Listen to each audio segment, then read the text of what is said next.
Hello friends, welcome to my YouTube channel NAS success point. यदि आप लोगों ने मेरे इस चैनल को अभी तक सब्सक्राइब नहीं किया है तो डू सब्सक्राइब। आज मैं बात करूंगा 10th क्लास के first chapter resource and development के लैंड रिसोर्स पार्ट की, जिसमें हम लोग देखेंगे लैंड रिसोर्सेज के कैरेक्टरिस्टिक्स। काफ़ी इम्पोर्टेंट रिसोर्स है ह्यूमन के लिए, क्योंकि ह्यूमन यहाँ कई सारी इकोनॉमिकल एक्टिविटीज़ को कंडक्ट करता है। जैसे कि हम बात करें कि ट्रांसपोर्ट एंड कम्युनिकेशन है, एग्रीकल्चर एक्सेट्रा। इसी के साथ साथ ये natural vegetation, wild life, human life, economic activities, और अभी बताया ही मैंने आपको ट्रांसपोर्ट और कम्युनिकेशन को भी काफ़ी सपोर्ट करता है। अगर हम इंडिया में देखें तो हमें देखिएगा 43% जो पार्ट है इंडिया का ये प्लेन एरिया से है, और वहीं 27% पार्ट प्लेट्यू जो कि अधिकतर इसका पार्ट साउथ इंडिया में है। 30% इंडिया का जो पार्ट है वो माउंटेन एरिया है, चाहे वो mountain area Himalayan mountain range हो, ठीक, या फिर हम बात करते हैं कि इंडिया के जो साउथ में वेस्टर्न घाट वाला पार्ट है। आइए अब हम बात करते हैं कि जो ये हमारी लैंड है, इस लैंड का काफ़ी ज़्यादा जो इम्पोर्टेंस है उसकी बात करते हैं। स्पेशली मैं बात करता हूँ जैसे प्लेन एरिया है। प्लेन एरिया में लोग कई सारी इकोनॉमिकल एक्टिविटीज़ करते हैं। फार्मिंग है, ट्रांसपोर्टेशन है, कम्युनिकेशन, ट्रेड। साथ में ये फेमस है एग्रीकल्चरल एक्टिविटीज़ के लिए। प्लेट्यू, यहाँ काफ़ी सारे मिनरल्स मिलते हैं। And mountain part perennial river, जहाँ से ग्लेशियर की मेल्ट होने से निकलती हैं, ड्रेन करती हैं। इस तरीके से ये हमारे तीनों ही पार्ट अपने आप में एक अलग अलग कैरेक्टरिस्टिक्स को लिए हुए हैं। अब हम बात करेंगे लैंड यूटिलाइजेशन।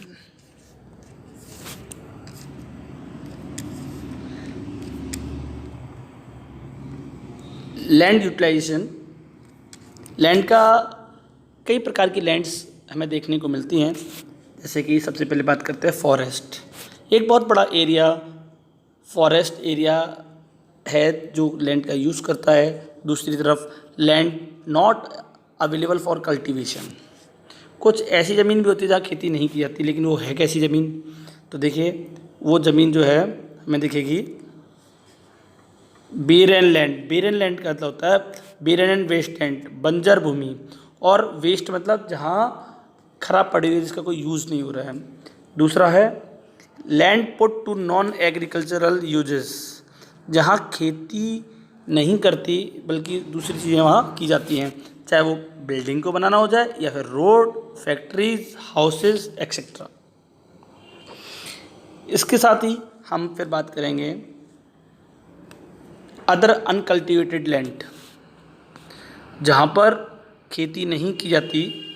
इसमें हम फैलो लैंड को छोड़ देते हैं, वो अभी बताऊंगा मैं फैलो लैंड क्या होती है। इससे पहले ये देखिए permanent pasture and grazing land.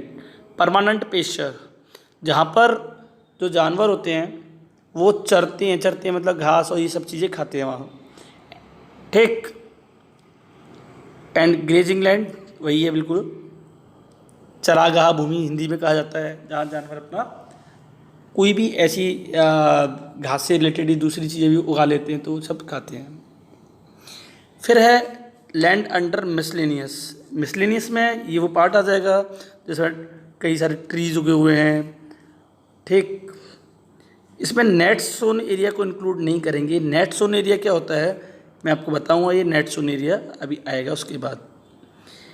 फिर इसके बाद है cultivable waste land. Waste land ऐसी जिसको 5 साल, किसान जो होता है 5 साल के लिए उस ज़मीन को खाली छोड़ देता है।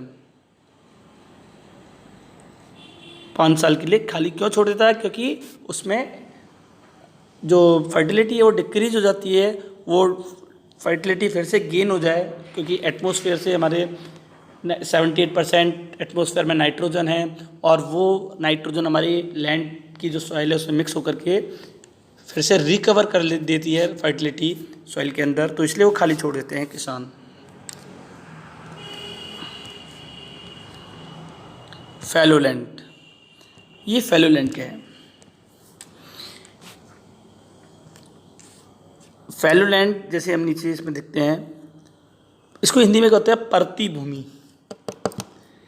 पहला है करंट फैलो, यहाँ खेती तो की जा सकती है लेकिन कुछ समय के लिए इसको खाली छोड़ दिया जाता है। इसमें आ रहा है करंट फैलो पहला, left without cultivation for 1 year और लेस देन 1 एग्रीकल्चर ईयर, 1 साल या उससे कम साल के लिए ये खाली छोड़ देते हैं।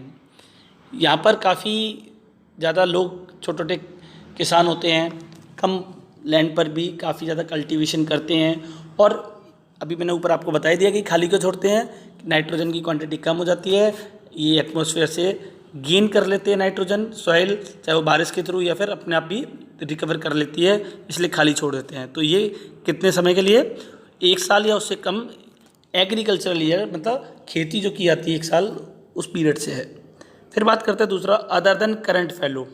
करंट फैलो का मतलब वर्तमान में जो जिस तरीके से यूज़ कर रहे हैं उसको छोड़ करके 1 to 5 ईयर के लिए खाली छोड़ दी जाती है, other than current fallow. Okay, उस साल को छोड़ करके हम बात कर रहे हैं कि 1 से 5 साल के लिए अगर ऐसा करते हैं तो अदर देन करंट फैलो हुआ। अब एक इंपॉर्टेंट टर्म आ रहा है नेट सोन एरिया।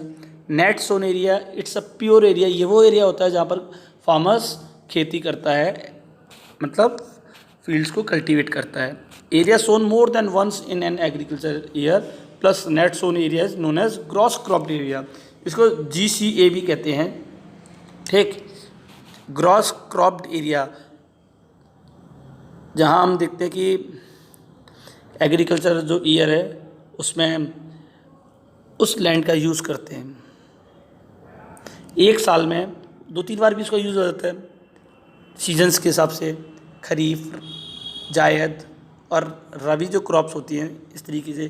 कुछ किसान 3 बार भी यूज़ कर लेते हैं, कुछ 2, कुछ 1 बार भी। आगे बात करते हैं land use pattern in India. हमारे इंडिया के अंदर जो लैंड है उसका किस तरीके का पैटर्न है, क्योंकि जो लैंड है एक तो हमारे पूरी कंट्री की मैं भी स्पेशली बात कर रहा हूँ, कहीं माउंटेन है, कहीं प्लेट्यू है, कहीं प्लेन है, तो डेजर्ट भी है, आइलैंड्स भी है।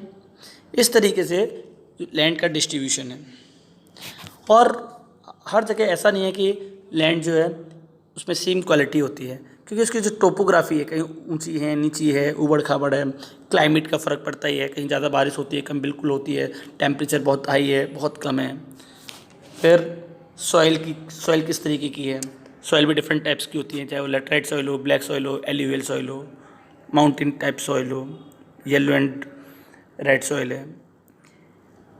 प्लस ह्यूमन फैक्टर भी कहीं ना कहीं उनके ऊपर इफ़ेक्ट डालते हैं, और पॉपुलेशन डेंसिटी है, टेक्नोलॉजी है, capability and cultural and traditions, ये सारे के सारे हम देखते हैं कि लैंड का यूज़ डिफरेंट वेज में करते हैं। एक छोटा सा एग्जांपल मैं आपको बताता हूँ कि कुछ ज़मीन ऐसी भी होती है जो कि टेक्नोलॉजी की अभाव में, मतलब लैक ऑफ टेक्नोलॉजी में, जब टेक्नोलॉजी नहीं थी तब उस ज़मीन को हम डिफरेंट वे में यूज़ करते थे या बहुत कम यूज़ कर पाते थे, लेकिन अब उसी ज़मीन का बहुत ज़्यादा टेक्नोलॉजी की मदद से यूज़ कर लेते हैं।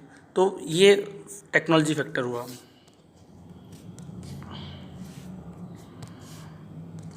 आगे इस चैप्टर में हम लोगों को देखने को मिलेगा कि एक मिनट, चलिए आगे बढ़ते हैं। यहाँ एक ग्राफ दिया हुआ है, इस ग्राफ को आप देखोगे तो आपको दिखेगा 2 पाई डायग्राम्स हैं। ये 1960, 61 और 2014 और 15 का डाटा है। हमें देखने को मिलेगा 2 अलग अलग ईयर्स में डिस्ट्रीब्यूशन या लैंड यूज़ का जो पैटर्न था।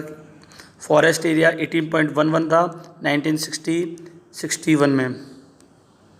ओके,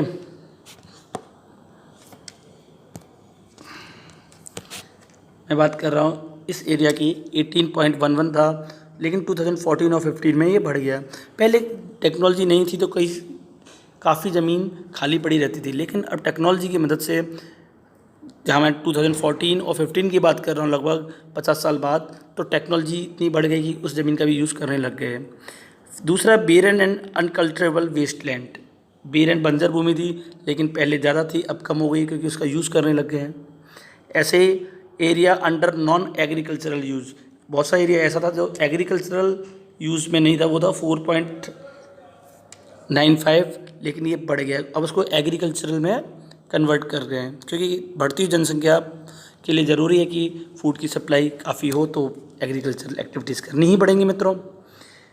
फिर इसके बाद देखिए permanent pasture and grazing land, इस वाले पोर्शन को देखिए आप, permanent pasture and grazing land, ये 4.71 से 3.33 रह गए। क्यों? क्योंकि पहले लोग अपने जानवरों को खेतों में, कहीं दूसरे के खेतों में या खाली पड़ी ज़मीनों पर भी ले जाते थे, लेकिन अब धीरे धीरे उन सबको लोगों ने क्या है कि खरीद लिया है या फिर उसके ऊपर खेती करने लग गए हैं, तो अब अधिकतर जानवरों को अपने घर पर ही बांध करके रखते हैं और ऐसी जो लैंड है वो कम होती जा रही है।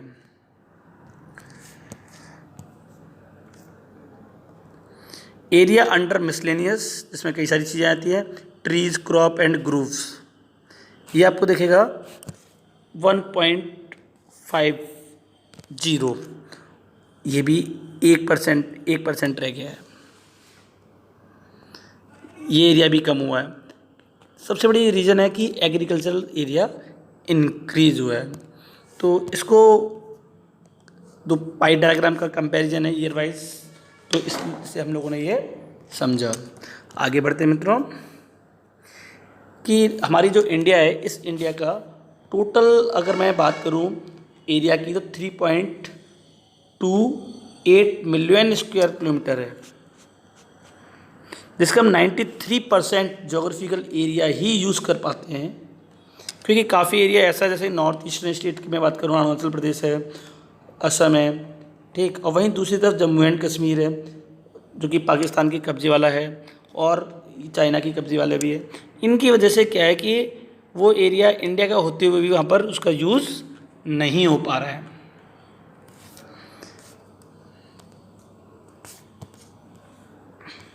Land under permanent pasture has also decrease, ये मैंने आपको बता ही दिया कि किस वजह से ऐसा ये हुआ है। इस पैरा में बिल्कुल यही है। यहाँ नेट सोन एरिया की मैं बात कर रहा हूँ, नेट सोन एरिया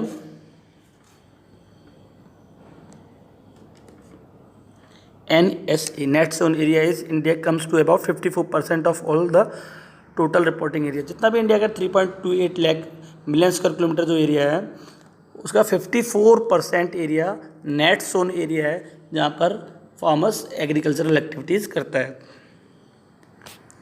ठीक। और इसमें थोड़ा वेरिएशन देखने को मिल जाता है।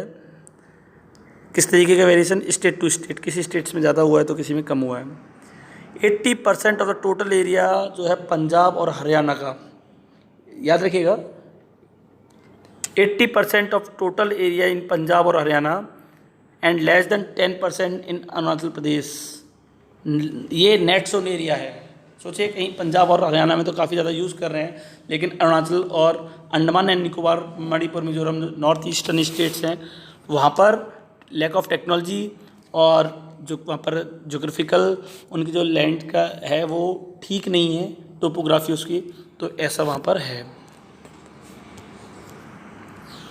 फॉरेस्ट एरिया की मैं बात करूँ, forest area in the country far lower than desired 33%, ये आपको दिख रहा होगा 33% से कम है, जो कि 33% एरिया फॉरेस्ट एरिया होना चाहिए, उससे कम है।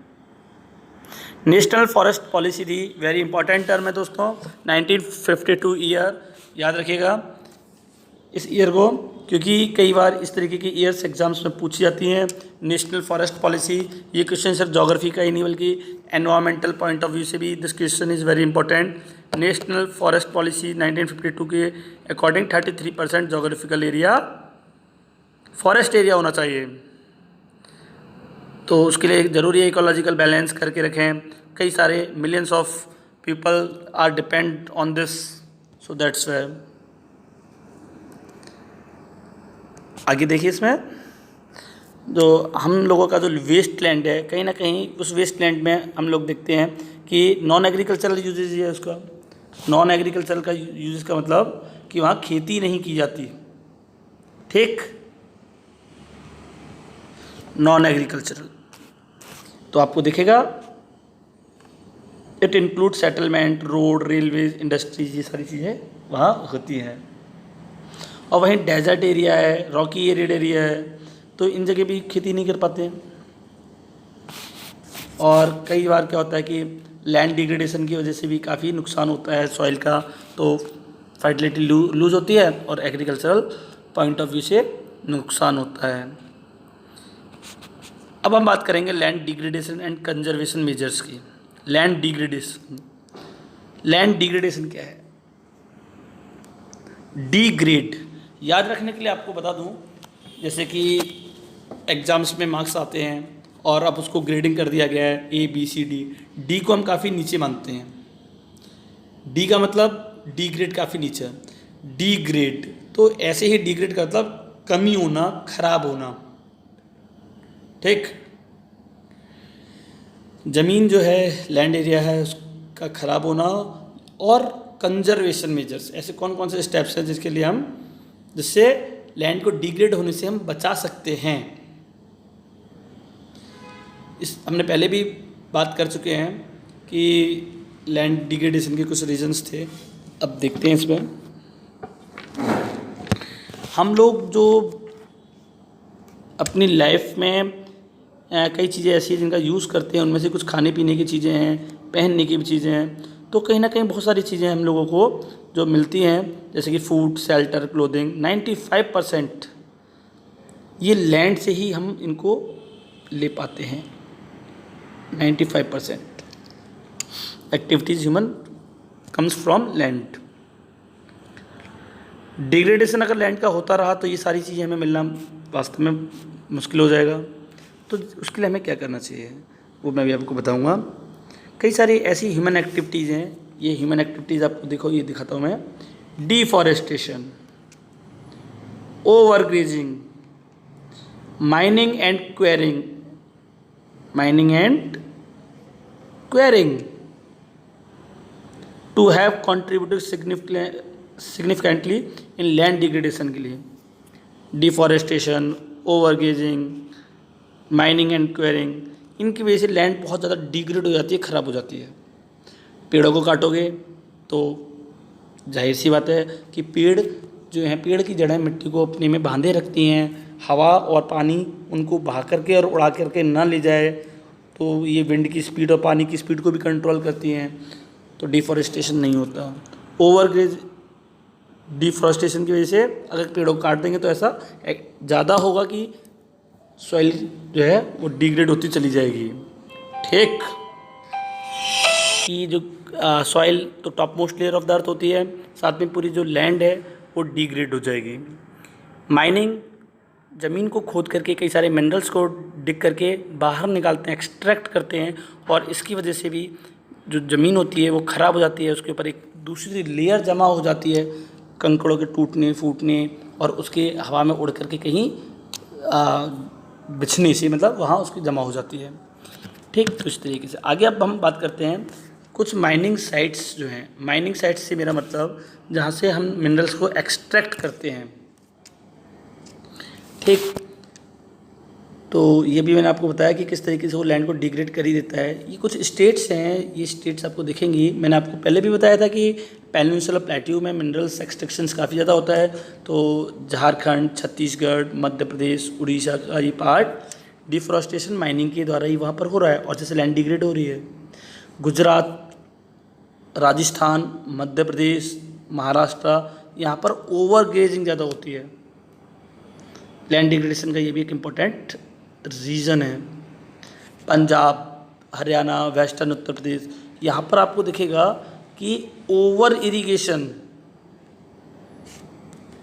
इरिगेशन का मतलब क्या होता है, जहाँ पर खेतों में ज़्यादा पानी लगाने से मिट्टी की जो क्वालिटी है वो डिग्रेड हो जाती है, ऊपर की सॉइल ड्रेन हो जाती है और लैंड डिग्रेड हो जाती है।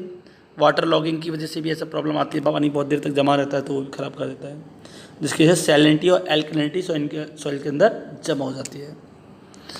तो mineral processing like grinding of limestone for cement industries, पत्थरों को तोड़ा जाता है, सीमेंट्स बनाए जाते हैं, तो उसकी वजह से भी जो इंडस्ट्री होती है उसके आसपास की ज़मीन खेती करने लायक ही नहीं बचती है। और एटमॉस्फेयर को भी काफ़ी ज़्यादा पॉल्यूटेड कर देती है।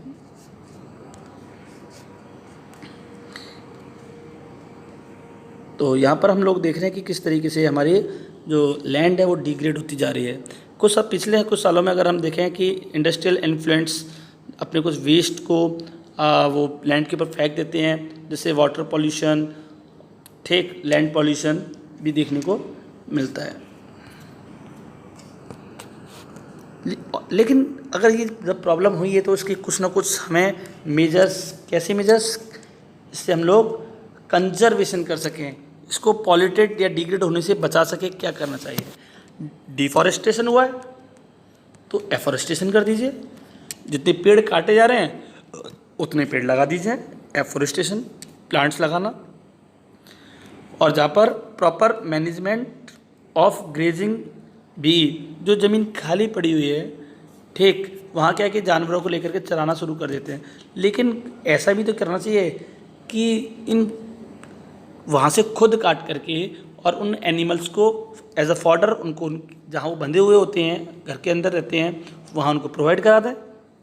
तो जो काटने वाला फार्मर है वो ऊपर से नीचे के कुछ पार्ट को छोड़ देगा, ऊपर के पार्ट को कट करके, और वो अपने एनिमल्स को उनको प्रोवाइड करा सकता है। तो इससे हम ओवर ग्रेजिंग से भी बच सकते हैं। ओवर ग्रेजिंग में एक प्रॉब्लम और आती है, जब ये जानवर जब चलते हैं, चाहे वो काऊ हो या बफेलो हो, तो अपने साथ अपने पैरों के पंजे से उस ज़मीन को उखाड़ते चलते हैं। जैसे हवा आती है या पानी वो उसे उड़ा या बाहर ले जाती है, क्योंकि सॉफ्ट हो जाती है उखाड़ने के बाद, और धीरे धीरे ऊपर की सॉइल खिसक जाती है वहाँ से। ऐसे ही शेल्टर बेल्ट हैं, control on the over grazing, shelter belt of plant. Shelter belt में क्या होता है कि प्लांट को एक रूम में इस तरीके से प्लांट किया जाता है ताकि जो हवा या जो बहुत तेज जो पानी आता है वो प्लांट उनको रोक लेते हैं, उसकी स्पीड को कम कर देते हैं, जिससे वो कई सारी सॉइल को आगे ड्रेन करके नहीं ले जा सकता। Stabilization of sand dunes by growing thorny bushes and some of the method to check land degradation in arid region. Arid region का मतलब होता है जहाँ पर रेत ज़्यादा होती है, पानी कम पड़ता है। ऐसे एरियाज़ में अगर जो थॉर्नी श्रब्स बुशेज हैं, कुछ कटीली झाड़ियाँ ऐसी लगाई जाएं, तो वो भी रेत को उड़ने से एक जगह से दूसरी जगह बचाते हैं।